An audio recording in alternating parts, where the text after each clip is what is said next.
Here we are again with the great Last Angry DJ. My name is Mitchell K.C. Hill. You can see the KC in my name somewhere below me there. There it is.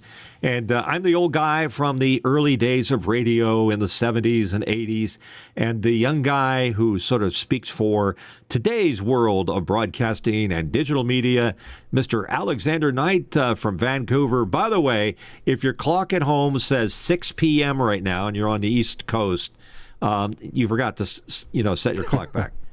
Remember, it's fall back, spring forward. So do you think that the in Gastown in Vancouver, do you think the steam-powered clock blew its whistle at the right time? How do they reset a steam-powered clock? They got to hire people to go up there and do regular maintenance, and certainly when it comes down to changing the time, you got to have a human being involved for that. Wow, those old analog clocks that everybody loves. I saw the series. Nice reference, by the way. Oh, yeah, an excellent one, and a very timely one. I saw the show called, it's a Eugene Levy, and it's a bucket list. He travels the world, and he was in Vancouver.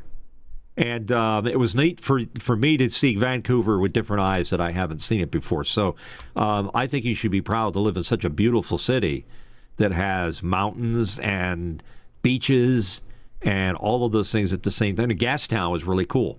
That would be a place I would hang out in. But absolutely. There's another place being built.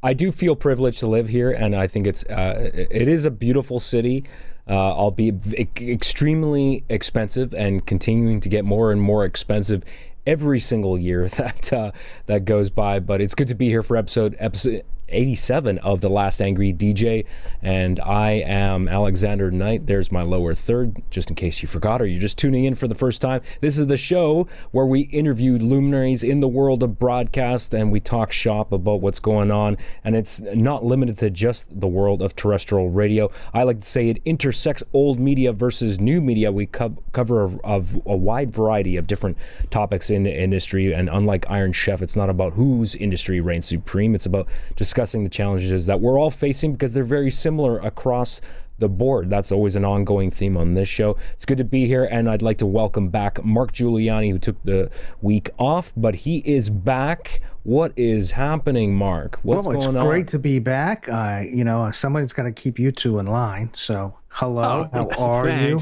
Yikes. Which mountains did you go to? We went to the Appalachian Mountains, and we looked at the leaves and the fall foliage, and it was great. Good on you. Good on you. Yeah. So please ask your questions. I need, I got it now that I'm back. I got to read questions. So have you ever walked the Appalachian Trail?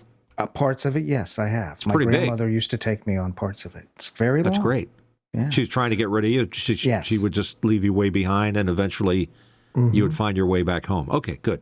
Yes. Don't forget to tell everybody how they can reach out and ask questions. I've been trying to. Don't let me interrupt you. Ask.thelastangry.dj.com. Ask.thelastangry.dj.com. And you can ask your questions, and I'll read them, and these two guys will answer them. Guys. My nose itches. I don't know a good way to itch your nose or your face while you're on camera. There just is no way to do it and get away with it. Mark, welcome back. Tell congratulations to your lovely wife. They were celebrating which anniversary? Are you allowed to say? I'm not allowed to say, because it would equal how many years she's been here. So, it's her 29th birthday. So we've been married 29 years. She's 29 years old. That's it? My mother says she's 29. What are you, Mormon? I really can't figure that math out. Oh, my God. That's pretty wild. Well, thanks, Mark. Good to have you here. And it's always a pleasure to have everybody here watching. And like I said, we'd love to have you making your comments on Mukana or asking the questions in the Mukana application. And as Mark was saying, ask.thelastangry.dj.com. We'll get you a chance to post your question. It's not that hard. And by the way, while you're in there, pop over to YouTube and click that subscribe button over here. Where is it on the YouTube? Somewhere around here. And maybe you can hit the thumbs up thing. So we need all those things to help get our show going. And we're fast approaching 100 shows. Alex, did you ever think that you and I could share the same screen this long? I know what the answer is. No way. But still, another. Honestly, I thought, you know what? If I survive 5 episodes with this guy, it'll be a It will be a miracle. But we made it to 87, Mitch. So Yeah, no, I'm kidding. You know what? Just for people that. Oh, don't kid. I was gonna. I hope it's obvious. I hope it's obvious to people, but we like to rib each other pretty good. So it goes both ways. I love working with Mitch. Sometimes we butt heads a little bit every now and again, but I love doing this show. I'll give you an example of a headbutting incident. Right around Halloween. Oh my God! I did an AI version. Okay. Let me threaten first before you worry about whether I actually do it. I did an AI version of the three of us. You know, we have that 3-up that we use for our shows, Mark, Alex, and myself. And the AI just did something, slightly. You know what? Off Just kilter. go ahead and show it because you're saying I could show it? Just. But do anyhow, it. here's what flash here's it what up on the happened. screen Here's for what a happened second. is that Alex said, "I forbid you." He didn't say, "Please don't use that." He said, "I forbid you from using that picture of me because I just don't like things that mess with my image." So that got my spidey tingler sense on because I'm like, ooh, he's telling me I can't do something. And I do respect the heck out of him. And I was hoping to milk this fact that he wouldn't let me use the video that it made. But, Mark, watch this too and tell me if this is so horrible, if this is such a terrible thing. Don't you dare put that image up there. Mark is the one that looks really crazy. So here it is. This is what the AI came up with. Okay, look at my it's so beard bad. and my You never teeth. showed me this version. Yeah, this is. You just this showed is it a to bad me one. right before the show. There's two It's terrible. variants of this. It's pretty bad. Yeah, Mark, you're the one who's got to complain. You look like a cross between I am Uncle complaining. Fester Look I'm on at the my phone with my teeth. attorney right now. Look at my teeth. I look like Alex Scooby. I could be Scooby-Doo, like. Yeah, Alex, your teeth are just a little weird, and you got a gray something in your beard. That's how you're going to look in about 10 years. Oh, it's Look at not. me. Why do you say I'm wearing that? goggles. I don't know. I don't know why that was such a big deal, but thanks for allowing me to show it. I was going to say, boy, I love it when somebody says, you can't do that. And I was like, oh, really? I can't do that? That's just Because nasty. I never thought you would be quite the diva when it came to your image. So you have a thing about AI taking your image and changing it. Okay, Yes, I I get do. it. I'm going I to get put a it. poll Yes, I up do. for that. A poll? That's What kind of a poll. poll? For how bad Don't is show. that? Yeah. Don't show pictures. How of, many agree of that Alex? that's just too bad for TV? Let's do it. Let's do a poll. That's a picture Which, by the for way, radio. Mark, when you were gone, I had no idea how to do that. I'm trying to remember it myself. I was trying to figure it out. I'm like, where? I got the button, but I couldn't figure out how to publish it. Oh, do the And I'm poll sure because I was you're- polling my hair. Right. Yeah, Alex likes my hair short. Apparently. No, it's a good haircut. It looks tamed, unlike Tamed. well, you're starting to look like Doc Brown from Back to the Future. with Yeah, your I was like haircut. Chewbacca. It was It's like we're kinda turning into the. You had like antler. It was going like this sideways, like You mean like Logan from? well, kind of like Marvel? Larry David, actually. The more you were starting to get more of a Larry David look. Yeah, but Larry is completely bald across this area. That is true. And he's got like the fuzz, Yeah. the weird skull cap thing. Bald. I wonder what Jerry Hoyle in the chat thinks about that horrifying AI image. Jerry, did you? Well, first did of all, you there's see a that bunch on of the screen? people weighing in, so help us out. What's going on in chat? Yeah. All right, Good to the see poll is Mark up and back. active. Okay. And there's a poll up there. Okay, we'll check back on that in a little bit. Meanwhile, ask your questions. We'll get them in there. My hair, I actually think I look better cleaned up like this. And I also buttoned the top button because I just thought it was bad to have. I don't like T-shirts. Some people wear T-shirts under their shirt. I don't get that. I don't Why is do that? Because I don't like the feeling of something underneath a regular shirt. It just feels like there's too many layers. So that's just me. I'm just a little weird like that. And I don't mind, by the way, if AI messes with my face. So feel free to put your submissions into ask.thelastangry.dj.com and just drop an extra $5 bill in there. See, but unlike you, so Mitch, you spent many years in radio where you weren't on camera, but I grew up with cameras and my face is my livelihood. I can't have people mess with that. Okay. So continuing on here with Alex, who has a face for radio. Kidding. We have things to talk about. We have a little rundown of things here. The first subject is something that happened today. Remember, spring forward and fall back. And what am I referring to? Daylight savings time. Now, I don't know what they call it in Canada, but it's something. And I don't know why That's you guys do it. Do you do it up there because we do it down here? And Pacific it's really annoying? Yeah, it's Pacific Standard Time, Pacific Daylight Time. It's called the exact same thing here. Yeah, we just left daylight savings time. And Mark, because you're in a agricultural area of the state of Delaware, is it true the rumor that it's done for the farmers to give them more days to go out there and rake More the leaves? daylight? Well, Yeah, more daylight. I mean, I find that really hard to believe because what is it? The next day afterwards, there's 1 minute less light. It's just shifting when the day starts and ends in terms of Are you talking about daylight. the solstice? No. I'm talking about the amount of daylight. All you're doing is shifting that hour earlier. So it gets lighter. Don't we have earlier. technology? We're not using candles anymore. No. This was all done. My understanding from the research I've done is that it was done for the factories. Because the factories were built, they had lights facing the north, skylights facing the north. The light would come in, and it would help save electricity, especially during World War I and World War II, when you had crunches on petroleum and the development of electricity, the production of electricity. This is the 21st century. Do we still use candles to light our Let me tell you, factories? it's going to be even worse with all this AI sucking down all the juice. Well, you're bringing up one of our subjects. We're going to be talking for about later. that in just a moment. But yes, you're right. Anyhow, I think it's useless. It's annoying. My dog, by the way, does not acknowledge daylight savings time. He still gets upset that he doesn't get fed at the same time. Now, he doesn't acknowledge, your pet doesn't acknowledge the clocks were set back by an hour. They're still going to get upset about, being fed at a similar, because it's a routine. So animals don't pay any attention to daylight savings time. Some humans don't either, and some states don't. So how does that work? Isn't there some states here in North America that don't acknowledge daylight savings time or Eastern Standard Time? I think it's part of Illinois or Indiana, just stays with the state next to it and doesn't do what the state that it's in does. I forget. Okay.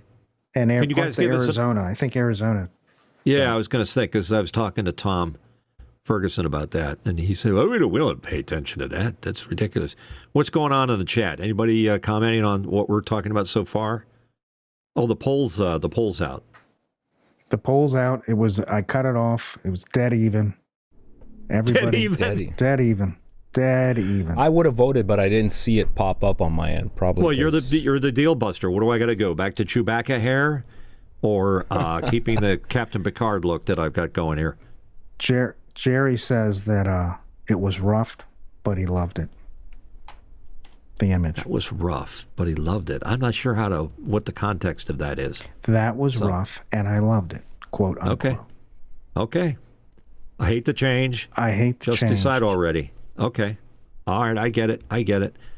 Either the buttoning of the top button or the hair. I'm not sure what. So, just so you know, you have say over what we do, and we will do anything to get you guys to talk about it.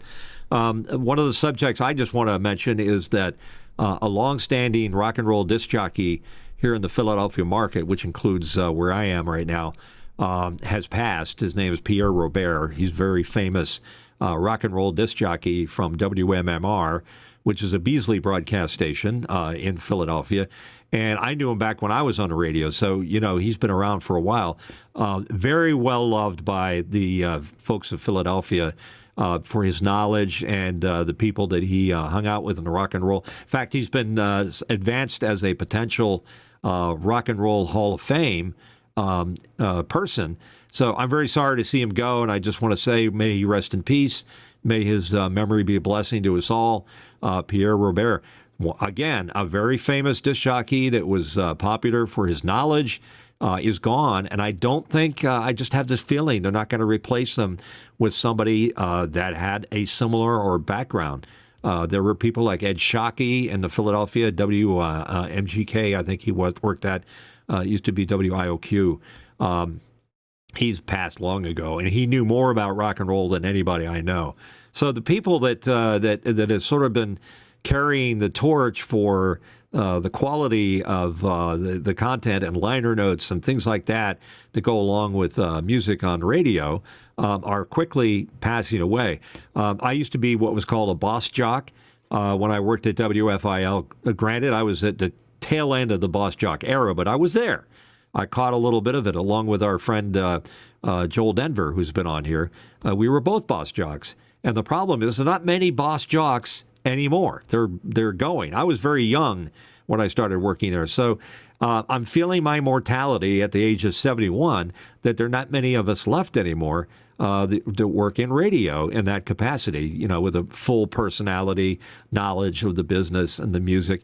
I think, Alex, you could probably comment on this because you've told me time and again that the radio station you grew up with was one where you got a lot more information than just music. Absolutely. You learned about the liner notes. That's why you're probably a vinyl. What do you call vinyl people that love vinyl? Do they have a nickname?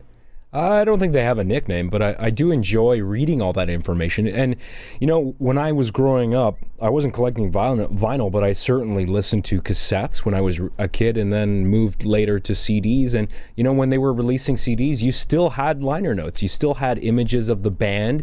You could read all the production notes. And oftentimes, this is one of the things that I loved as a budding guitar player is it would often say, oh, so-and-so is endorsed by such and such brand, and they use Gibson guitars, or they use Marshall amps, or Mesa Boogie, or some other brand. And I was obsessed with copying my hero's guitar tones. And so I would pay attention and read the liner notes, and I would try to reproduce those sounds because I was reading those notes and because I knew what type of gear they were using. Whereas, now if you're just in your teens now and you're listening to digital music, you have no idea unless you somehow have inside knowledge, or maybe you went to a live show and, but that's different. So I think some of that information is still important. That's what I grew up to. And you're absolutely right, Mitch. The disc jockeys that were on back then were a lot more engaging, a lot more interesting.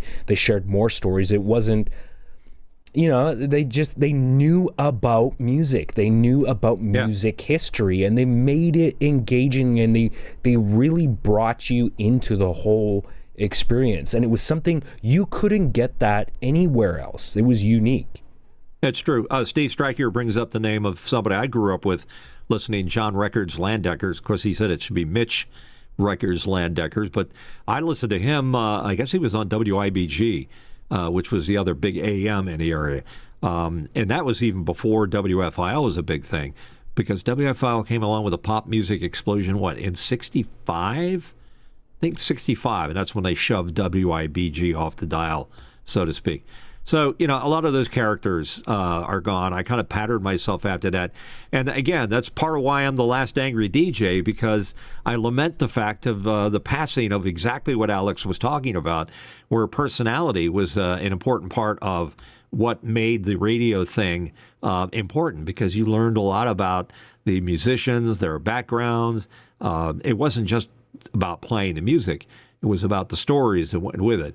And I think some people would say that they were more companionable, meaning they were more of your friend and your companion. Even if they did speak with a big voice and had reverb and stuff on it, it was somebody you could relate to.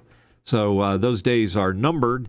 And let's say, hypothetically, Mark, if you were to put one of your radio stations with music on it, would you put a lot of emphasis on personality, or would you just make the music star?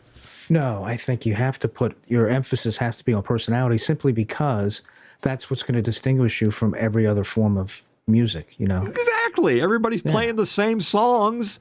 Right. Why aren't they acknowledging it's the personalities that attract the people, and they want to hear the comments and learn about the music and the history of the music. Yeah. When I came back out of... Yeah, go ahead, Alex. Oh, I was just going to say that, this is analogous to, I think, the current industry that we're in, and what we call influencers. Because think about that. Think about you tune into certain YouTube channels, certain TikTok stars, certain people on Instagram, because of whatever it is that they're offering is unique. And so that is what we're talking about. It doesn't really matter what the the medium of communication is. Technology changes. If radio goes away, it's something else. It's YouTube, it's podcasts, it's whatever the next thing is going to be.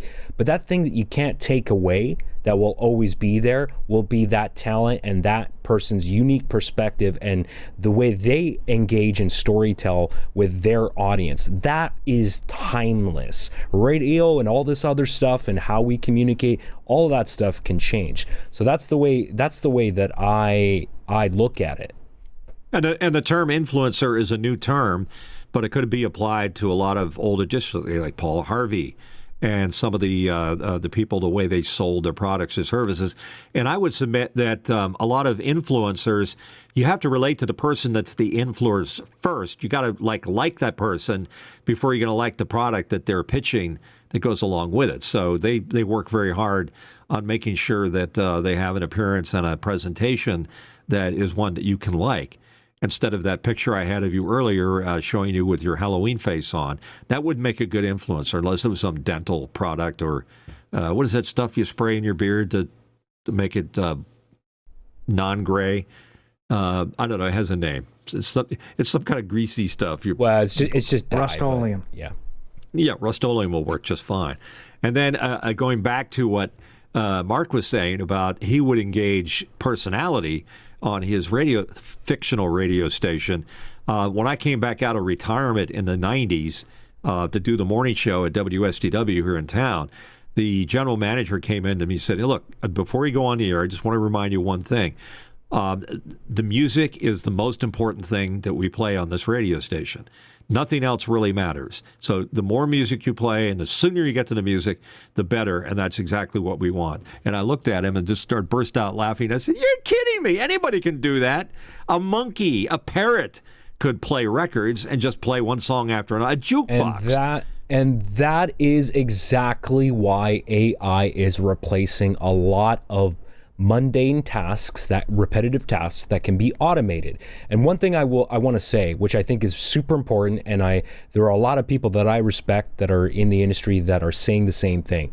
So for example, if you go to school now and you get a degree in, let's say, audio engineering, you graduate, that piece of paper is utterly meaningless because there are not a lot of jobs in the industry where you can actually make a living doing that now. It's really, really hard. And one of the best things you can learn right now, the next big thing to know, is video production. It's understanding cameras. You need to diversify. And I will say, people in the radio industry, if you're in it now, if you're just getting in now, you better have those other skills. You better learn content production. You better understand these modern tools that exist right now, because that is what is going to continue to go on long after terrestrial broadcast ends, long after a lot of radio stations shut down. That's what's going to continue, is the internet will continue to be there. And if you don't understand video production, you're going to be left behind.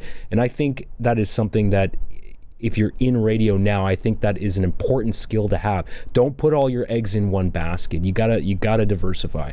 I agree with you there. Except I'm in the video production business, and it's very, very quickly disappearing. Who is it disappearing to? I think people are, because of the economy and other things, are doing less of it. Everybody has a camera now. And a pretty good camera, so you're not bringing anything really unique to the table. It's just a skill you might have as somebody that operates their computer at home. And the other thing is AI is doing all the editing. That's right, AI is now doing editing. They're editing movies. It can make decisions as to who the primary characters are, and it provides a pretty good editing. I don't personally like it. It's all about storytelling, but slowly but surely. And surely I jest, it's going away, that business. Right. So if I were to recommend anything to somebody, knowing about video is good, about video and how it pertains to digital media, and how digital media is now the thing of choice, because when I do commercials, it used to be I'd hand them a VHS tape and I would hand a Betamax or beta tape, a beta SP tape to the TV station. And that's how that spot got out. Nowadays, you don't give it to the TV station because they're not running those ads on broadcast terrestrial radio. They're using some kind of social media to get their message out in various and different ways. And the challenge is, how do you vie for the attention of people in that short little moment that you have to be able to get something across? And that's part of what radio does, is that, Mark, I don't know the last time that a 60-second spot was being done. They used to have 2-minute spots. Now they're all like 15 and 30-second radio spots that they do. And I don't get that much radio business anymore. I used to. I would say that 90% of the spots on our station that we do internally are 30-second spots. Yeah, I'm with you on that. But a lot of the things that come down the pike for, public service announcements, sometimes they're 60 seconds, and that's kind of surprising. But you know what's strange about the public service announcements being so long is that you get the same credit on your logs for a 10-second mention of whatever the public service is that you do for a 60-second or even a 2-minute one, because that's the way the rules work. So wouldn't you, if you're a radio station, be more likely to run that 10-second birthright spot for people that need some kind of input over an unwanted child or a child or what? I don't even want to go down that rabbit hole. But I'm just saying, a 10-second or a 5-second mention counts for the same amount towards your FCC accommodations. Right. So you could still run a 3 10-seconds and still get a 30-second spot in for the same minute. Or you could get three credits for one for three different messages in 30 seconds if you did that. That's the thing. So anyhow, just moving forward, we lament the changes of radio. Sorry to see Pierre Robert, a very popular guy in this area, pass on. We don't know yet what happened. They just found him dead in his apartment. I'm fearful that I live alone. I'm single. I do have a dog now. And if I should expire, I wonder how long it would take for somebody to recognize. We haven't seen Mitch in the lobby in about a month. Where the heck is he? And isn't somebody feeding his dog? Well, I would be feeding his dog indirectly. He would eat my face off, and I would nothing would be left. He would have no choice. So I'm leaving a bad visual there for you. But it's a shame. We're losing our boss jocks. If I'm going to expire, I want to do it right on this show, on this podcast, so that people at least have something they can share as a meme. Mitch, do you have any security cameras inside your place? For what ends? Well, I was just going to say, like, you can give me access so I can see what you're doing, see if you're alive occasionally. I'll just pop in and check and see if you're still there. You can pop in anytime you want. You can just send me an email or a Discord message. Yeah, but if something's happened, then you're not going to answer that email, are you? What are you going to hop in a plane and fly all the way from Vancouver to Philadelphia? Well, that's what friends do, don't they? That's what friends do. I walked right into that one, didn't I, Mark? Yes. Yes, I did. Yes, we're trying to get Alex to come down and see us so he gets a chance. But I think Alex is concerned about crossing the Canadian border into the United States because it's not hard to get in the United States. I'm not it might concerned. be hard to get. You might have a little trouble getting back into your own country. Because what if the president gets upset? It's true, actually, that Canadian border people are the customs people. They're a little bit harder, I find, than American people, it's weird, right? You think, Canadians are super friendly, which, by the way, that's a myth. They are. They're very friendly. They would just, hey, you're a Canadian citizen, come right on in, sir. Yeah, take this complimentary bottle of maple syrup. This is exactly. I'll tell you what. This is exactly how this conversation is going to go. Why do you want to come into the United States? What's your business here? Oh, it's just personal. Okay. Are you going to be seeing anybody? Yeah, I'm going to be seeing a couple friends of mine. How do you know these people? Where from? Well, I do this YouTube show. I know them from the internet. So you've never actually met them in person. I wouldn't bring up the internet. This is exactly what they do. In jail. It starts this whole thing. It's like, why do you care? I do a YouTube show. I know these people from the internet. What else do you want me to say? But you're an influencer now. It's going to be worse coming back in. I You know just what? wanted to It's verify actually a that great- these people I've been doing a show with are real. It's a great right. chance. It's a great chance to promote the show. I'm going to pull out my phone. I'm going to play the YouTube show and say, see these guys? These are real human beings I'm going to be seeing and hanging out with. I suggest you don't even go there. Just say, I'm going in to see a couple of friends. But don't you think it's weird that a Canadian... We're going to get all would- smoked up for a week out or of two. all the amazing cities in the United States, I'm going to fly to Delaware? Why? Well, What business do I have in Delaware? Yeah, exactly. I think they'd catch on. Tax-free shopping. That's what we have here. Why in does Delaware. this show have the word angry in it? Why is he so angry? Exactly. He's angry. He's upset. And I just showed his picture of him. I'm just saying, I don't want problems. I think honesty is better. To just tell them exactly, hey, I'm just hanging out with some people I know that I do a show with on the internet. Everyone knows what YouTube is, right?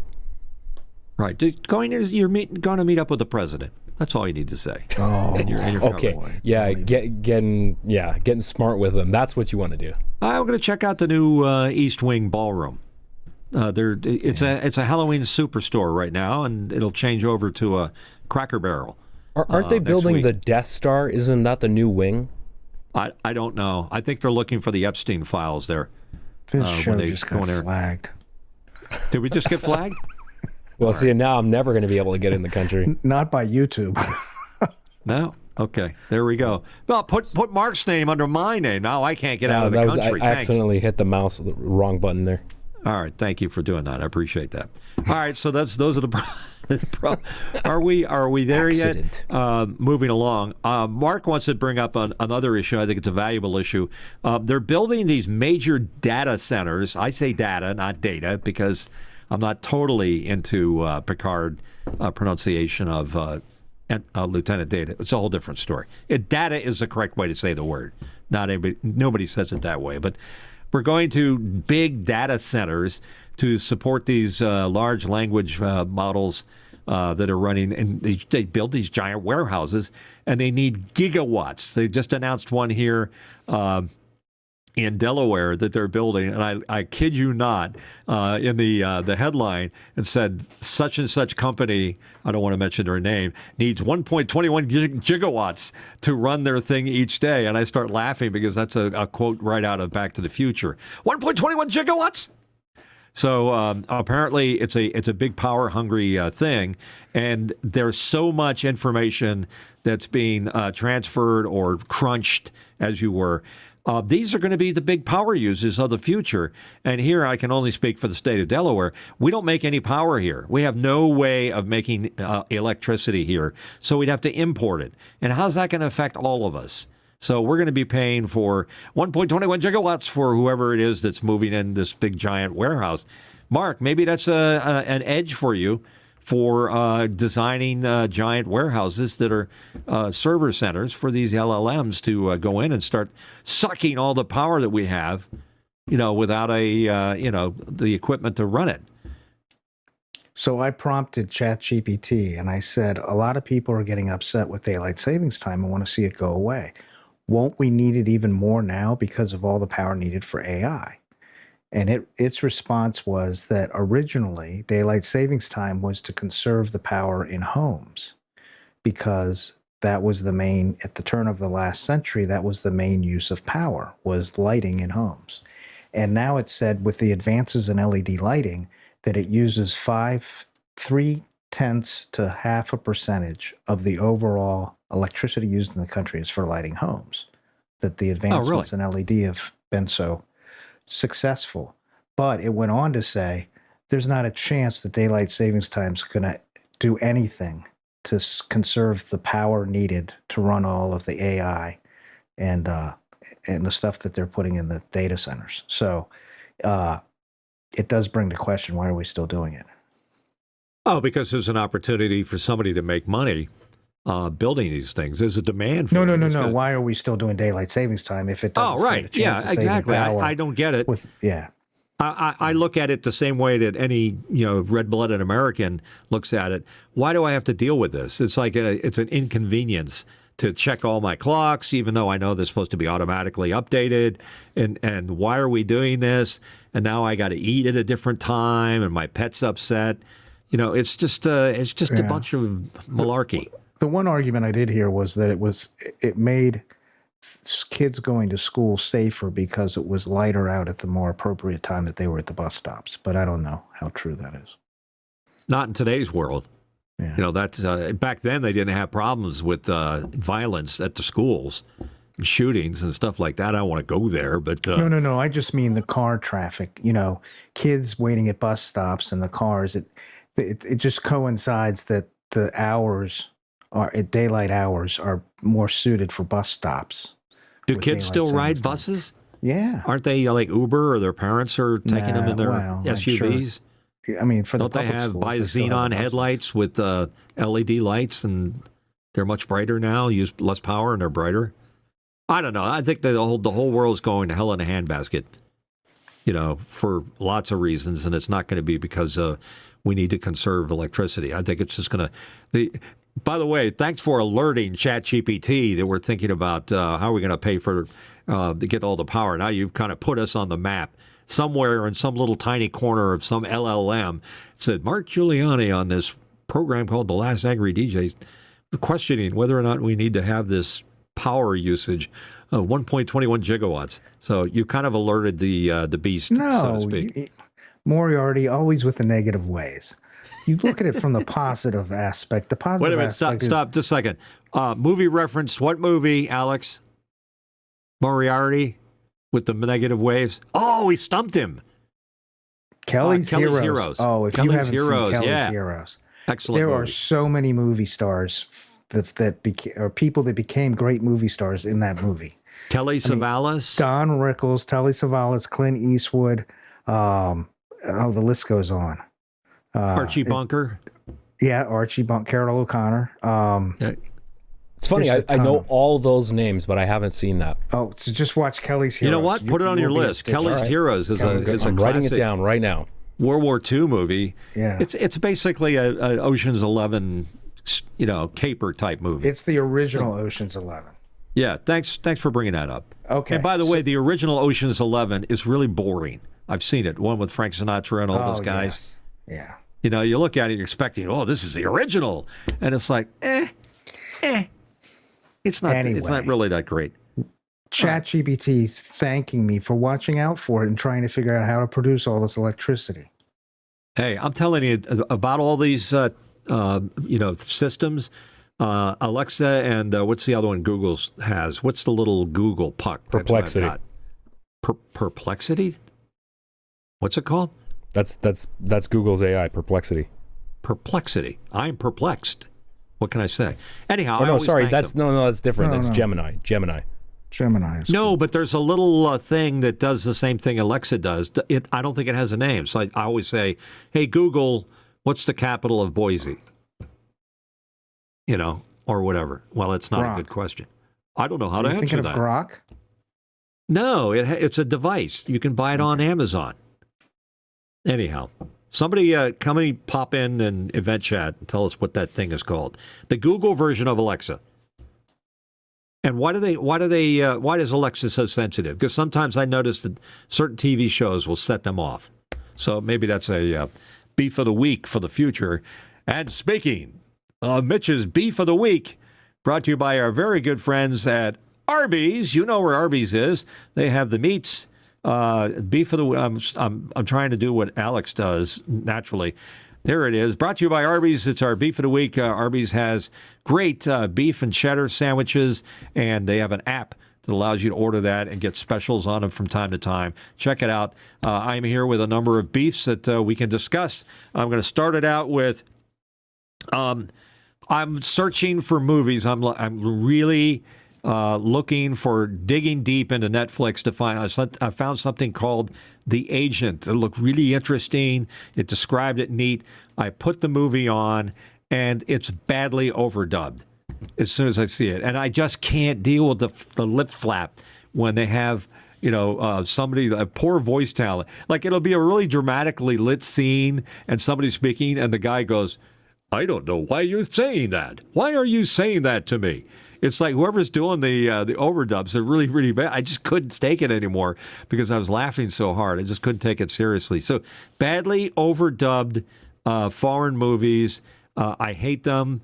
I can even do the old Japanese movies where they, Godzilla, or whatever. I could take those. But this thing was so bad because it was a dramatic movie. So I hate those. And captioning drives me nuts. I don't know about you guys, but when they have the lower third captioning going on, saying what they're saying in their native language, I can't take my eyes off of it. I have to stare. I'm the opposite. I'd rather, if I watch a movie in another language, like a Japanese film, I'd rather hear the Japanese dialogue and have the subtitles there. Doesn't bother me. Yeah, but that's I not get what a I'm lot saying. a lot of people don't like that. I'm saying I don't like to see a caption on the bottom of the screen while they're saying something, whether it's English or Japanese or German, for that matter, because I'm distracted by it. It distracts the hell out of me. And then there are some people that watch regular, homegrown American or Canadian shows on TV that they put the captioning up because they can't understand the dialogue because they mix the dialogue poorly. It's to the point where it's so much, ambient noise, things flying around your head on your Atmos system that I have to turn the captioning on sometimes because I can't understand what it is that they're saying. English movies sometimes. I know they're speaking a language I should know, but I have no idea what it is that they're saying. I love Slow Horses on, who is that on? I think that's Apple TV. That's Apple. Yeah, Apple TV. Sometimes they get into that, they're doing that slang, that English slang, and they're kibitzing back and forth. I have no idea what they're saying. It just makes no sense to me. Great show, by the way. Very well done. I think it's won a couple of Emmys. So I have a complaint. That's my first complaint. Badly captioned, badly overdubbed, or just badly mixed dialogue, which is showing up more and more because there's so many different formats. Alex, you sell high-end audio gear. Do you have anybody complain about, I need something that improves the dialogue on the center speaker? Isn't there some settings on some TVs where you can crank up the center channel? Yeah, I don't sell anything that can help people with that, but certainly if you have an AV receiver, a lot of them will have some kind of option for that. If you do have a multi-channel system, you could just crank the center channel up because that's really where all the important dialogue lives. So certainly if you do have a multi-channel system and you haven't messed with any of the volume settings, you should really look at that. Just boost the center channel volume. If you're watching stuff on streaming services and you have an Apple TV box, a lot of content can be modified with Apple's own. If you use the Apple remote, there's actually a little button in the toolbar there at the bottom that says enhanced dialogue, and so that will actually bring the dialogue volume up, and it will bring everything else down. I'm not sure what kind of sorcery they're doing with the audio to make that happen, but it's pretty impressive with the way that works. Look, they've addressed it. It's a real problem that a lot of people have. I wish stuff wasn't mixed this way, but a lot of stuff is. Yeah, my hearing isn't what it used to be, but still. Some of it is the director's prerogative of what was it, the nuclear blast movie, what was that called? Oppenheimer. With Oppenheimer. That was just mixed really badly for me. Well, that's a 71-year-old guy watching it on a regular Dolby surround system. Yeah, but Mitch, that's every Christopher Nolan film, and it's gotten worse and worse with every film that he started with. I think Inception it wasn't Inception, it was Tenet. That got absolutely blasted at the box office because of the dialogue mix, and it's become a trend with this stuff. He's choosing to do that. For what purpose? To what end? I mean, what's the reasoning behind it? I don't get it. Is it just to be noticed? I don't know if he's directly addressed that, but clearly he's putting some more important. I guess he's de-emphasizing the dialogue as an artistic choice. Maybe he thinks in that specific scene what they're saying isn't as important as everything else that's going on around them. I don't agree. I think the dialogue is so critical to the story. Otherwise, why? Why would you have dialogue if you're not meant as the viewer to actually hear it? Surely he's got to understand that if he's more concerned about the way it looks, that throwing up a bunch of text on top of the screen isn't going to make the look any better. No, it's definitely bad.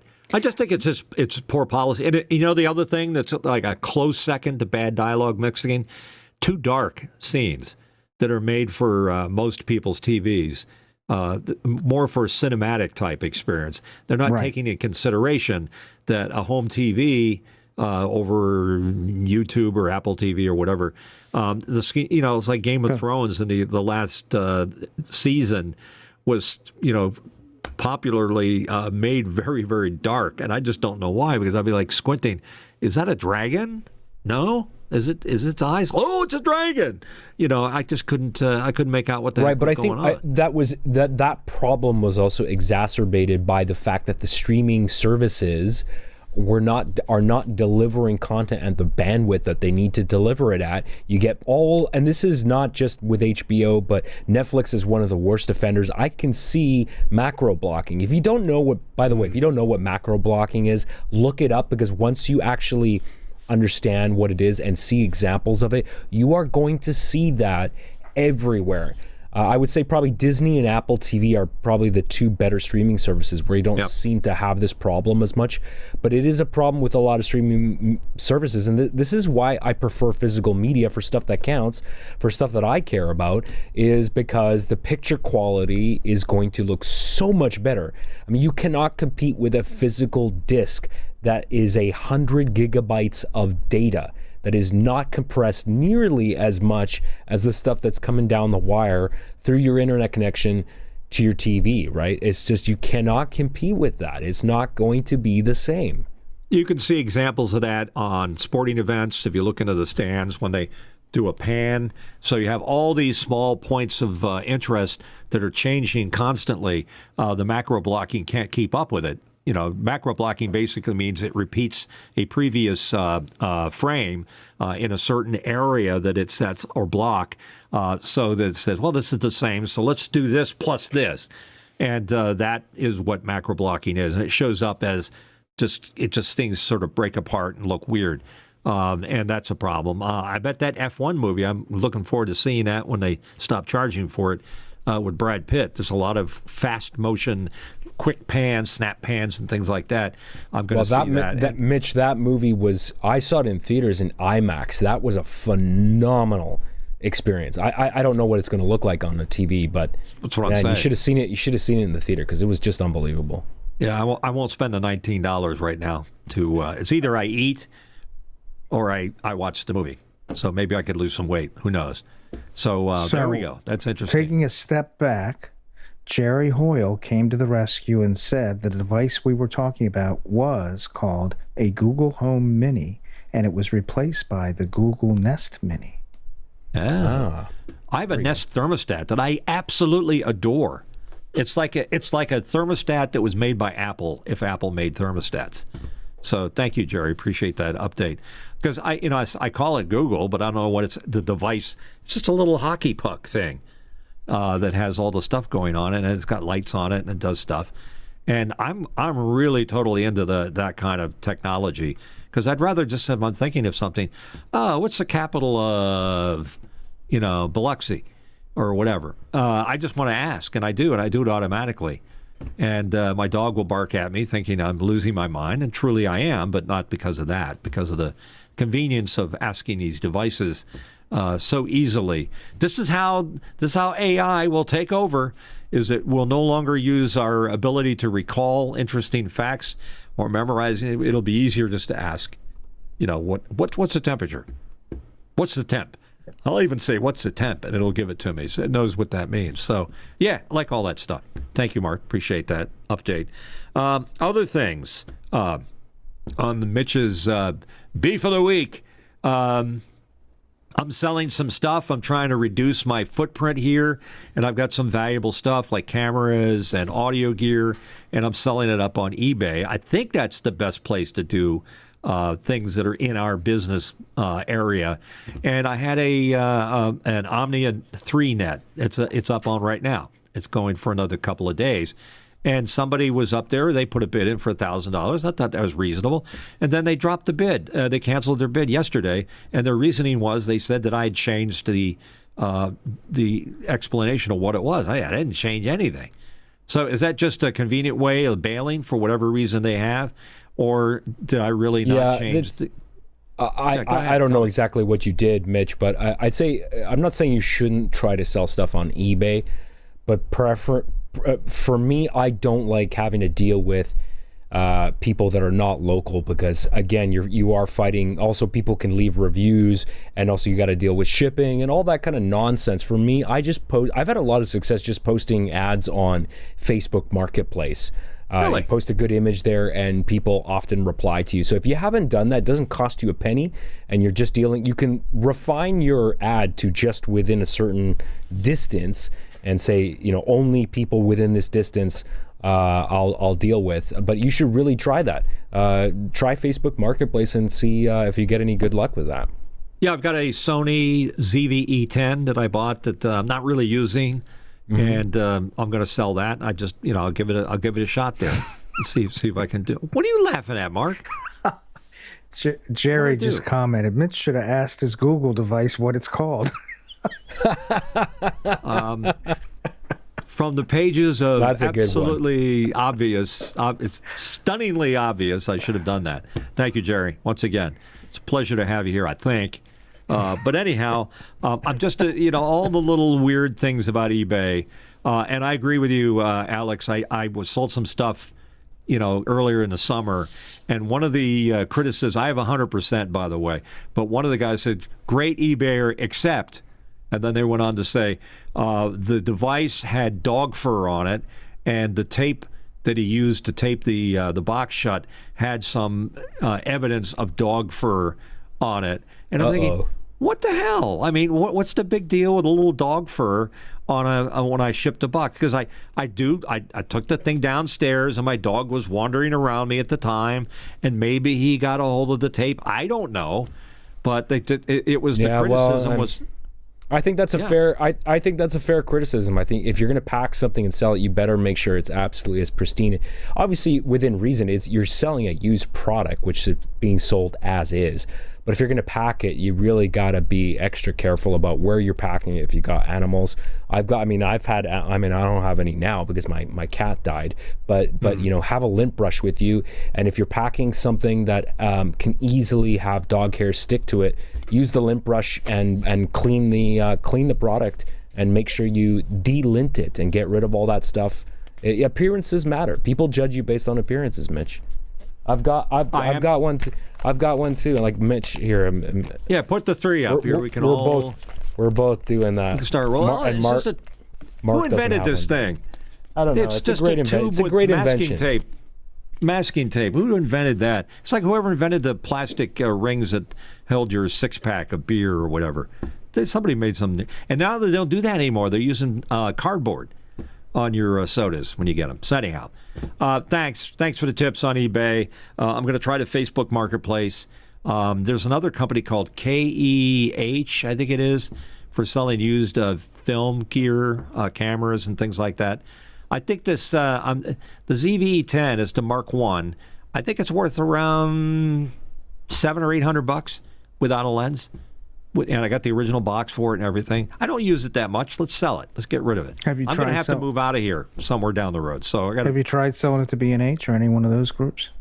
I just have this idea that B&H is not going to give me top dollar, resale dollar. Maybe that's not true. But it's. I just wrote it down. I think it's worth checking out. They won't mention. I know this as somebody who buys and sells gear. The thing is that when a retail store takes a item in on trade for a customer, it needs to be priced aggressively to be able to sell. And the goal is you want that product to move out of your inventory, ideally within 30 days. So of course you're always going to make way more money on a private sale. So yes, if you're desperate for cash, that's why people sell stuff to companies like ours, because we'll probably buy it right away and give you cash for it. But again, we got to sell it for the price that makes sense for our customer base, for the market that we have. And that's just the reality of the market that we're in. If you don't like it, go sell it privately. Yeah. So I'm downsizing. I want to do the right thing. My fear is that I'm going to look like a newbie to eBay by doing stupid newbie mistakes. So I want to avoid those so that I look like I know what I'm doing. And if I know what I'm doing, this is a great price and a good device. What is it? We're gonna do brushing. That beats us, Mark. Look at the size of that brush. I found my lint brush. Put it up like you got a mustache. It's a drafting see what you brush. look like. Oh, drafting. So when you're that's not going to remove erasing on lint, paper, though. That's just like a horsehair brush. That's good for polishing shoes. Horsehair brush. You can't polish shoes with it. There's not enough in one. No, there's not enough guts to it. Yeah. I've got a brush that I use. It's great for removing eraser. Right. I've got to dig. Yeah. I got to dig it up because we're comparing clean. This is a soft hair. Oh, look at the dust pop off that. It's a soft hair brush that I use to clean my equipment, like your ATEM. You can't just brush it across there and get every little nook and cranny. I just did it, and it didn't switch anything. So, you gotta, any more dust flying off? Yeah, it's very similar. It's a horsehair brush, very similar. I don't think a horse was involved in this. Maybe yes. 2 or 3. You know that for sure. Okay. 2 or 3. I keep it in a bag to keep it from interfering with everything.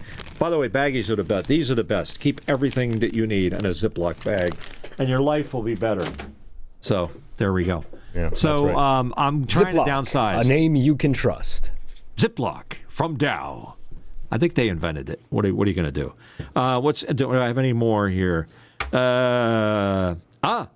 Something that Mark and I were talking. People that use the word good when they should say well. It's a small little thing, but they really show their education level. Like if you watch all these reality shows on TV, this engine part's going to work good. That's not correct. It would work well. That would be the proper English way to do it. I'm a dust applicator. Thanks, Jerry. Jerry's like we just should bring him on the show because he's got so much to say about what we're doing. Anyhow. So good plus as well. It's incorrect. Mark, you have an interesting story that are you allowed to tell us on the air? About no, he doesn't want. He doesn't want to discuss his legal advice that he was giving. Anyhow, you got to know when to use good and when to use well. Good is okay, but it's not well. When some people want to, it's good, but it's not well. Anyhow, it's one of my other things. That concludes my 3. Are you well, Mitch? I'm never sure. I got to take my temperature. You have a temperature thing? Like every time you feel a little wacky, you pop that thing on. Now I got this little cardio thing. If I'm feeling a little, twitchy after having 10 cups of coffee or something, I got to take my, see if I have any got arrhythmia or something. It's like all these little devices that you just pop on and connect them or tape your face to them or get your blood pressure take. And soon it's got to be an Apple app. That's where it's going to come from. It's going to be monitoring all of your, doesn't it do it now? Doesn't Apple Watch check your blood pressure? It checks your pulse and it'll check your oxygen. I don't know if it actually does the blood pressure. It's got to. It's got everything going on in there. And even the phone, like it can tell if for some reason I went horizontal, unintended. Apparently, the Apple the iPhone will now report you as some kind of a fall thing. So here's some advice. The people that make the pendant thing that says I've fallen and I can't get up. I think they're going to be out of business shortly. So you don't need that thing anymore. There's the watch or the phone or some other device that's been implanted, or Elon Musk, what are they going to put, chips in our heads where it's going to be checking our vital statistics, all that kind of stuff. So that would solve one of my fear that I should pass on and nobody finds me for weeks. That would be a concern that I have. So that wraps up my 3 things that get me crazy. By the way, please tell us if you like these little segments that we do, or if you have a suggestion of something that you don't like. If you've got a thing that is a beef for you, just submit it via Mukana by going to ask.thelastangrydj.com. You're real quick on the trigger there. That's good. And send it on into us, and I'll include that on Mitch's Beef of the Week. And there's no reason why Mark or Alex can't have a beef of their own. You guys want to jump in? You have a particular beef that's bothering you right now? We already know one from Alex. I've got a beef with people that take my image and put it into an AI system and make all sorts of goofy ass versions of me. But I tried my best. I really, truly did. The first one was kind of just weird. But the one of, I think the person that got damaged reputational wise was Mark. Is definitely, he got the worst Fester. of it. Yeah, There's the that, Uncle Fester look. It looks like you'd bite your head off. That's trademark. Why can't AI do eyeballs very well, and it has a problem with text? Somebody's got to explain that to me. No, it depends. I don't know. Chat does great text. Oh, really? If you ask Chat GPT to do an image, the text turns out great. Okay, I'll have to give Chat. I think I used what is the Google version? Gemini. Gemini. Okay, I used that one. and Chat will put well or good in appropriately. That's a good one. Good comeback there, my friend. So let's move on to media picks. Do you have anything you're watching that you really like, Alex? Things that grab your attention, things that you want to go back to? We already suggested Kelly's Heroes. World War II. I'll check it out. That's movie. on my list. Put that on your list. So what do you got? I'm going to buy the Blu-ray. This week I went to the theater and I watched this independent movie, a horror movie called Shelby Oaks. I think it cost. It was not even $12 million. It was like what are we $5 looking million, at? Maybe Is it less. some kind of mud wrestling or what? This what's going on? This is a movie that's very interesting because it's the director, who actually the guy that wrote and directed it is Chris Stuckman, and this is his first movie. You might know him from. Let me go here. This YouTube channel, Chris Stuckman. He's been reviewing movies and TV shows for a long time. He's got 2 million followers. He's a YouTuber, and this is his first film, which is pretty impressive. And it was actually quite good. I quite enjoyed it. Directed by Chris Stuckman, and he managed to get Mike Flanagan to produce it. You guys know who Mike Flanagan is? He's done all these other series for Netflix. The Fall of the House of Usher, that modern. Oh, that was great. Yeah. That modern, and then he did the Haunting of House Hill for Netflix, and then the Haunting of Bly Manor. Those were all fantastic. So That's Shelby Hill Oaks, House, by the way. Yeah. What is Shelby that? Help me out with a picture. What is that picture? It's a girl. She's like on the ground. I don't know. She's kind of got this ghostly appearance. Okay, to her. Just a bad picture for. I don't want to spoil the movie. You should go in cold. I should go. It says here in this summary. This doesn't spoil it. It says a woman's obsessive search for her missing sister leads her into a terrifying mystery at the hands of an unknown evil. So, the title alone certainly tell you what the heck it is. Can you tell when a woman has directed or written a movie? Can you tell from the dialogue and the pacing that there's a woman involved in that? I think there's definitely a consideration when you see an episode of a regular series. I was watching Bosch Legacy, which is a great series. I still haven't finished that. I like that show. Welliver. Okay, I won't give anything away, but I can tell when there's a female director that's doing it. And I'm not saying bad, it's just different. A little bit more tighter, a little more emphasis on interpersonal relationships, things like that. I think they give it a little bit better. Men are just, we're hunter-gatherers. It's like, and the female one is sort of like, well, I'm going to consider your feelings on this. How do you feel about the guy that attacked you in that dark alley, whatever? Anyhow, and since you mentioned a horror film of some sort, I'm going to comment and do a shout out to the HBO series that just got announced and released. It's called It, Welcome to Derry. It's a play on the original It, but it's a previous time, like it's done like from the 60s. So it's prior to Pennywise and all that stuff. I don't want to do any spoilers, but it's shocking. First of all, be ready because there's images on it that are shocking. If you have a weak stomach or you have a problem with birthing and things like that, it's horrible. I mean, I saw it and I said, I can't believe they're showing this on HBO. But it looks like it has an interesting future. They've got 2 episodes out now for Halloween, and then they're going to pick up with number 3 next Sunday. So I have that to look forward to. It's called, there it is. Thank you. Appreciate you showing that. that car is a very interesting story. And I'm trying to figure out some of the things that we already know that Pennywise can do. Obviously, there's a psycho thing going on, but they fill in some blanks. And I don't want to do a spoiler here, but the military's now involved in this particular episode. So check it out. It's if you like horror and you like horrible shots of women giving birth to demons.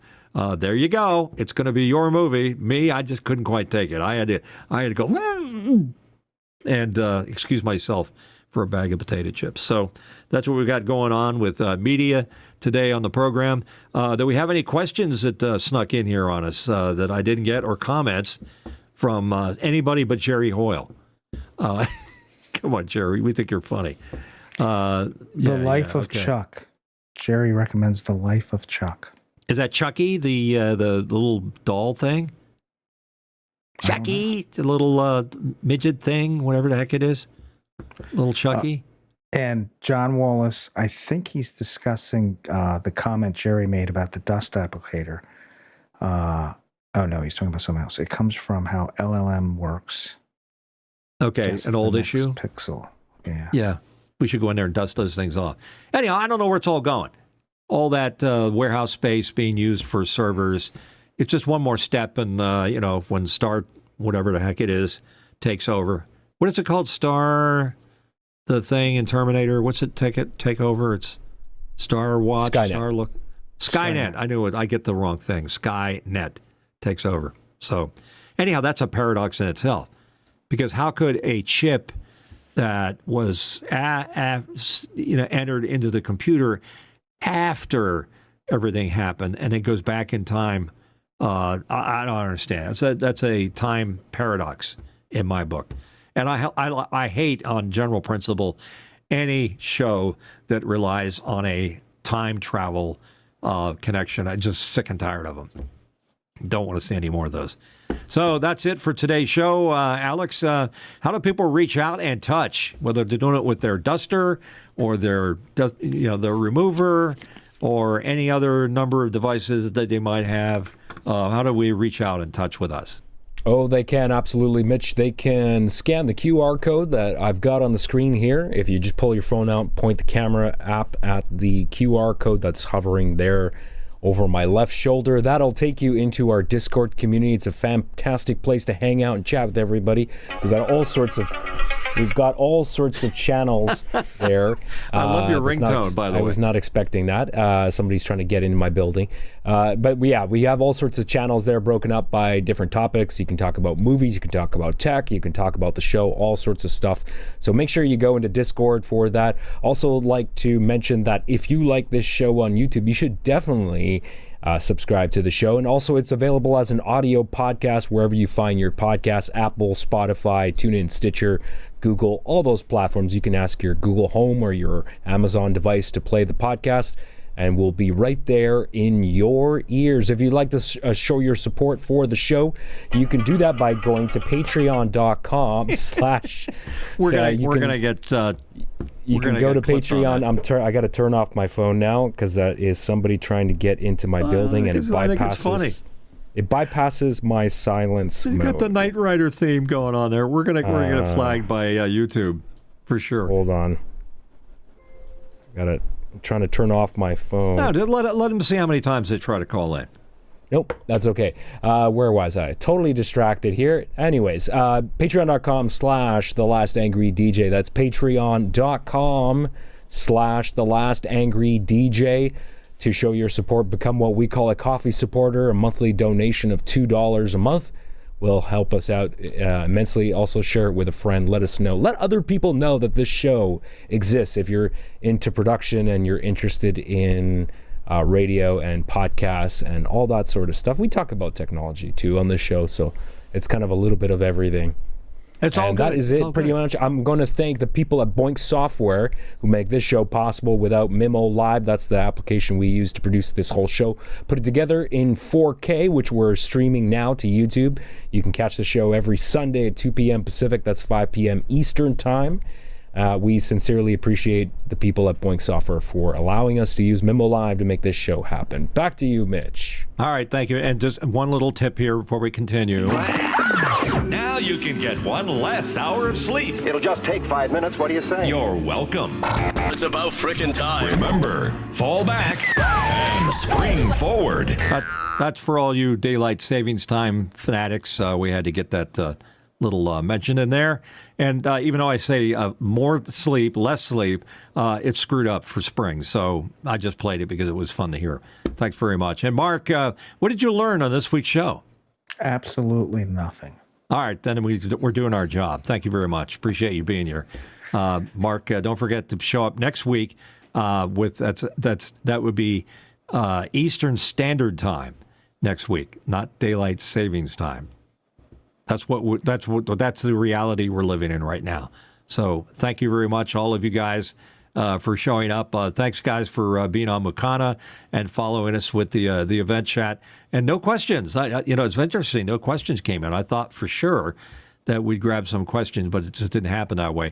Don't forget to hit that subscribe button. Don't forget to hit that like button. And don't forget to ask questions. As we've been trying to tell you, that's important to us because we want to know what you folks think about what we're doing. You can make any suggestion you want. You can suggest a hairstyle that I'm not sporting with what little hair I have to offer, and anything that you think would enhance Alex's look with an AI-generated photo. Feel free to send them in. We'll make sure that we show those at length, or maybe post them so Alex can be embarrassed once more about that. So Alex is making faces.